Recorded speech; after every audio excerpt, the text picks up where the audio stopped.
Bună, dragilor, și bine ați venit la o nouă citire. De această dată te invit la o citire generală, iar dacă ai intrat pe acest videoclip, înseamnă că ai aici cu siguranță un mesaj pentru tine. Să vedem așadar ce urmează în viața ta, în dragoste, din punct de vedere personal, bani, carieră, dar să vedem și surpriza pentru sufletul tău. Să vedem așadar. Simt aici că ai o dorință foarte puternică în legătură cu ceva anume. Bun, regele de cupe, 6 de spade, 9 de monede.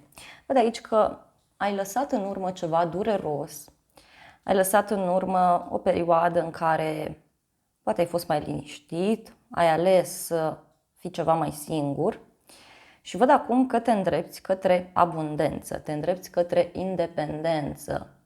Văd aici un drum pe care tu îl faci, fie la cumpărături, un drum într-un loc foarte drag sufletului tău, un loc în care văd aici că te vei simți bine, împlinit, mulțumit. Și mai văd aici o schimbare pentru tine din punct de vedere financiar. Pe de altă parte, văd că ai suferit cumva în trecut, iar acum tu te îndrepți către ceva sigur, te îndrepți către independență, te îndrepți către bucurie.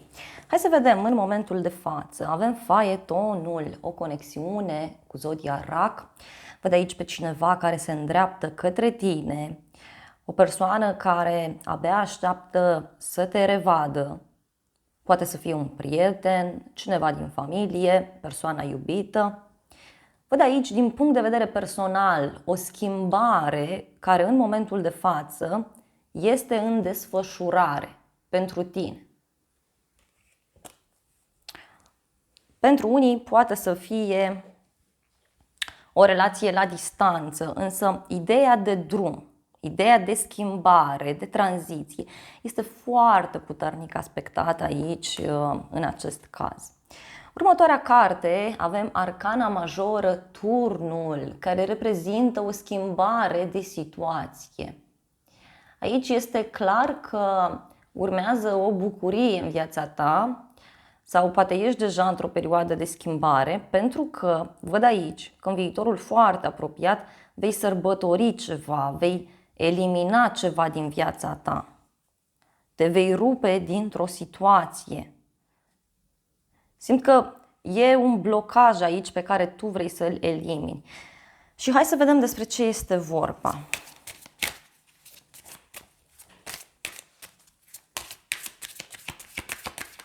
Turnul. Wow! Este vorba despre o deblocare legată de o relație stabilă. Pentru unii văd aici o schimbare în cadrul unei relații, o schimbare neașteptată, care fie are legătură cu faptul că vei reuși să clarifici această relație, vei reuși să ai o discuție. Pe de altă parte, văd faptul că ai șanse să apară cineva care este dornic de o familie cu tine, cineva care este dornic de ceva stabil. Mai văd faptul că vei avea o surpriză, da? Deci ceva care se schimbă în legătură cu casa ta, cu familia ta. În urma unui drum văd aici că tu vei reuși să ieși dintr-o situație mai puțin pozitivă. Da, văd aici o discuție sinceră pentru cei mai mulți dintre voi, fie cu o persoană din familie, cu un prieten, dar în urma acestei discuții este clar că lucrurile se rezolvă. Simt aici că e ca și cum se ia o greutate mare de pe sufletul tău. Și din nou, stabilitate, bucurie, pasiune. Să mai vedem despre ce mai este vorba.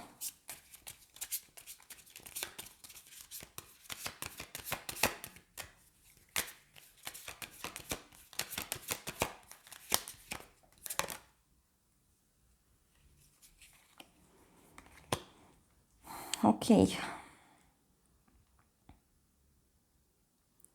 Pentru unii văd aici că e ceva ce tu țintești, da? Și ceva ce se va întâmpla.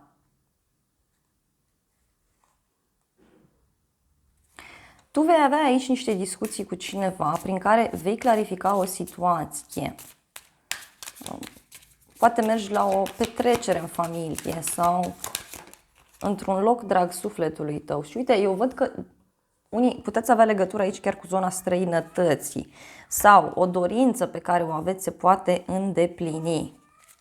Și cineva începe să lupte pentru situația asta. Uite, poți să primești o veste neașteptată de la o rudă care se află la distanță de tine sau o veste neașteptată privind un cuplu din viața ta. Posibil și acest lucru. Hai să vedem așadar și îngerii romantici ce spun. Îngerii romantici vorbesc despre încredere, despre faptul că această situație necesită credință din partea ta, încredere în ceilalți, încredere în tine. Însă văd aici că sunt niște probleme financiare, probleme legate de carieră, care, în unele cazuri, da, ar putea să unească această situație.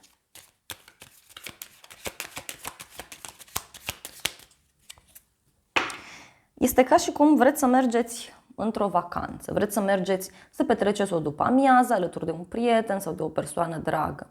Însă sfatul este să te bucuri aici de timpul petrecut împreună și să lași puțin cariera deoparte. Să vedem în continuare, avem Marele Preot, foarte frumos, o conexiune cu zodia Taur. Văd că ești foarte mulțumit, foarte împlinit, fie din punct de vedere financiar, fie pur și simplu te simți bine acolo unde ești. Văd aici că ești într-o perioadă de ascensiune. Pe de altă parte, văd că planul spiritual e foarte important pentru tine din punct de vedere material, adică fie lucrezi spiritual pentru a fi bine, fie unii văd că aveți legătură ori cu zona învățământului, ori cu o activitate pe care o faci și care presupune să-i ghidezi pe ceilalți, să-i ajuți. Apoi avem 3 de bâte. Văd o primă deblocare, deci prin credință, prin speranța ta, prin practică, de ce nu, prin propriul tău exemplu, tu aici poți să reușești să deblochezi ceva. Mai văd niște bani care îți pot veni de undeva de la drum sau unii văd că prin sfaturile pe care le oferiți puteți să vă deblocați din punct de vedere financiar.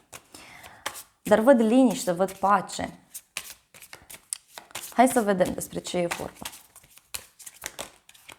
E vorba despre o stabilitate mai mare. Da? E vorba de o bucurie mare pe care tu o vei avea privind o pasiune pe care o ai. Unii simt aici că parcă vă simțiți foarte siguri pe voi și vă gândiți să vă luați o pauză sau vă gândiți să vă relaxați puțin.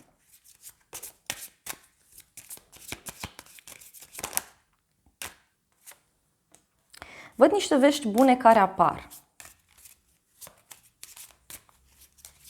Lucrurile sunt în mișcare în viața ta, să știi, eu așa simt, din acest punct de vedere. Și sunt în mișcare într-o direcție foarte sigură. E ca și cum te îndepărtezi de un blocaj. Mergi acolo unde trebuie. Interesant este că văd o suferință aici legată de o nouă persoană. Da?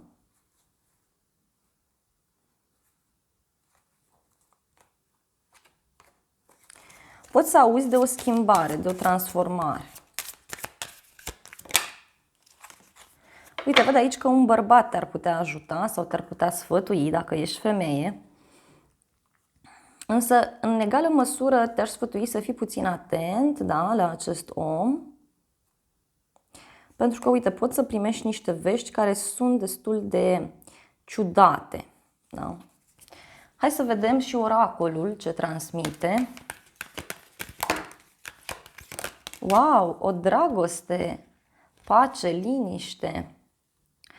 Văd aici pentru tine, fie un nou loc de muncă, o nouă sursă de venit sau pur și simplu vești bune care apar din punct de vedere profesional. Cineva îți oferă o veste bună, reușești în sfârșit să te împaci cu tine, reușești să-ți găsești echilibru din punct de vedere financiar sau reușești să-ți găsești echilibru prin ceea ce tu faci. Și văd o schimbare aici legată de bani. Să vedem surpriza în ce context. Surpriza are legătură cu temperanța, deci o conexiune cu un săgetător pentru unii dintre voi.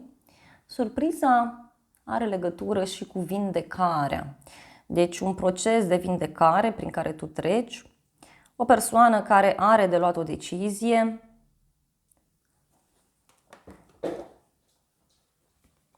văd aici, pentru alții dintre voi, o persoană care știe foarte bine ce își dorește.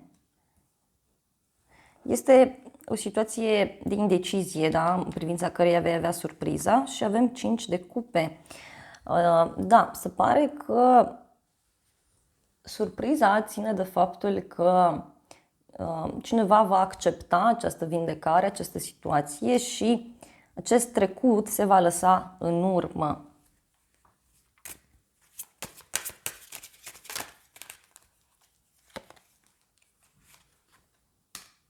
Aici se va lua o hotărâre, da? Se va lua o hotărâre, vei face pace cu trecutul.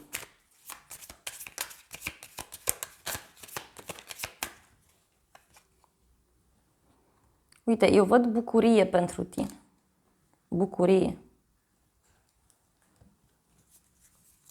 Deci vei reuși să vindeci o problemă veche din trecut și chiar vei rămâne surprins de această situație.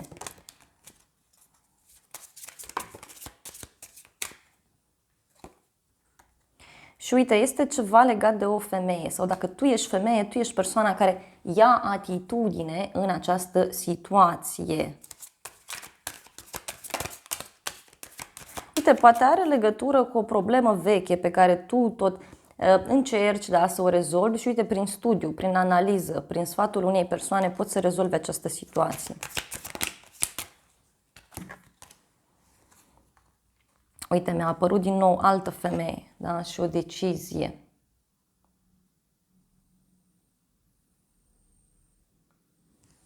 Poți să te întâlnești cu cineva în urma unui drum pe care îl faci și acolo să se clarifice lucrurile. Dar dacă e vorba de a alege între două persoane, două prietene, sau dacă e nevoie să te împarți aici între două părți feminine, aici văd că despre asta, da, e surpriza. Unii, așa cum văd, poate vă aflați într-un triunghi amoros, însă văd că se găsește o soluție care ține de un final, da? Finalul unei etape negative, finalul unei etape mai puțin pozitive. Să vedem îngerii ce spun. Îngerii vorbesc despre o separare. A venit timpul, da, ca această situație să se sfârșească, să se termine.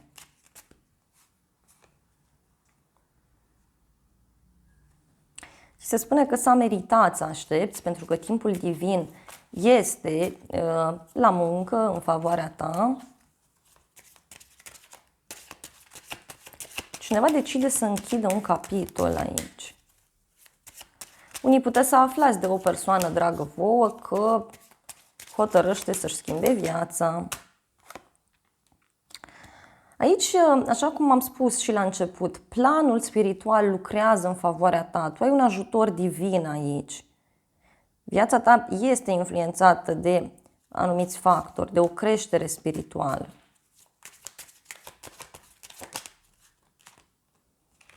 Uite, cineva va renunța la o fostă relație, deci a venit timpul să cureți energia. Despre asta este vorba, că vei avea o surpriză din acest punct de vedere, o ușurare pe care tu o vei simți. Și ultimul mesaj este faptul că această situație se finalizează cu o căsătorie. Da? Poate să fie vorba despre o relație oficială pentru alții dintre voi. Să mai vedem un sfat din partea oracolului. Este ceva ce tu îți dorești foarte mult, văd aici bucurie, dar și faptul că ceva se va schimba. Asta spune oracolul. Că ceva se schimbă aici. Și uite, mie mi-apare că asta se petrece în urma unui drum sau în urma unei călătorii care este cu multă înțelepciune, multă. Dragilor, acestea au fost previziunile de această dată. Eu îți mulțumesc pentru atenție, te îmbrățișez cu mare drag. Îți mulțumesc pentru like-uri, pentru comentarii, pentru toate mesajele frumoase. Îți mulțumesc pentru că te-ai abonat acestui canal.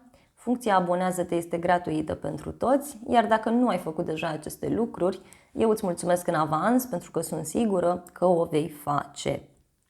Și de asemenea te invit cu drag și la o altă citire dacă vrei să mai vizionezi.